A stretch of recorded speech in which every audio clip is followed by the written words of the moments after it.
Hi കൂട്ടുകാരെ, അപ്പോൾ ഞാൻ പിന്നെ എത്തി കമൻറ്റും കൊണ്ട്. ആ കമൻറ്റ് കണ്ടല്ലോ, കേക്കാണ് ചോദിച്ചിരിക്കുന്നത്. അപ്പോൾ നമുക്കൊരു കേക്ക് വരച്ച് കളയാം.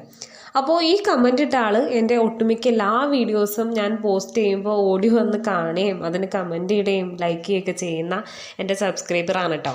അപ്പോൾ ഞാൻ കരുതി ആൾ പറഞ്ഞതല്ലേ, ആൾക്ക് വേണ്ടിയിട്ട് ഒരു കേക്ക് വരച്ച് കൊടുക്കാമെന്ന്. അപ്പോൾ ഈ കേക്ക് വരയ്ക്കാൻ ഭയങ്കര എളുപ്പമാണ് കേട്ടോ. കാണാൻ നല്ല ഭംഗിയുള്ള കേക്കാണ്. എനിക്ക് ഭയങ്കര ഇഷ്ടമായി, നല്ല ഭംഗിയുള്ള കേക്കാണ് കേട്ടോ. അപ്പോൾ നിങ്ങൾക്ക് ഇഷ്ടമായെന്നൊക്കെ പറയണം. പിന്നെ അതുപോലെ ഞാൻ സാധാരണ വരയ്ക്കുന്ന പിക്ചറിനൊന്നും കളർ അങ്ങനെ കൊടുക്കാറില്ല. പിന്നെ എനിക്കങ്ങനെ തോന്നിയാൽ മാത്രമേ ഞാൻ കൊടുക്കാറുള്ളൂ. പക്ഷേ എനിക്ക് തോന്നി ഈ കേക്കിന് കുറച്ച് കളറൊക്കെ കൊടുത്തു കഴിഞ്ഞാൽ കുറച്ചും കൂടി ഭംഗി ഉണ്ടാവുമെന്ന് തോന്നിയോണ്ട് ഞാൻ ഈ കേക്കിന് കളറൊക്കെ ചെയ്തിട്ടുണ്ട് കേട്ടോ. അപ്പോൾ നിങ്ങൾക്ക് എങ്ങനെയാണ് ഈ കേക്ക് ഇഷ്ടമായോ എന്നൊക്കെ ഒന്ന് കമൻറ്റ് ബോക്സിൽ പറയണം. പിന്നെ ഇഷ്ടമായെങ്കിൽ എന്തായാലും ലൈക്ക് ചെയ്യാനായിട്ട് മറക്കരുത്. അതുപോലെ തന്നെ കമൻറ്റ് ഇട്ട ആൾക്കും ഇത് ഇഷ്ടമായെന്ന് ഞാൻ കരുതാണ്. അപ്പോൾ അങ്ങനെയാണെങ്കിൽ കമൻറ്റ് ബോക്സിൽ എന്തായാലും പറയണം കേട്ടോ.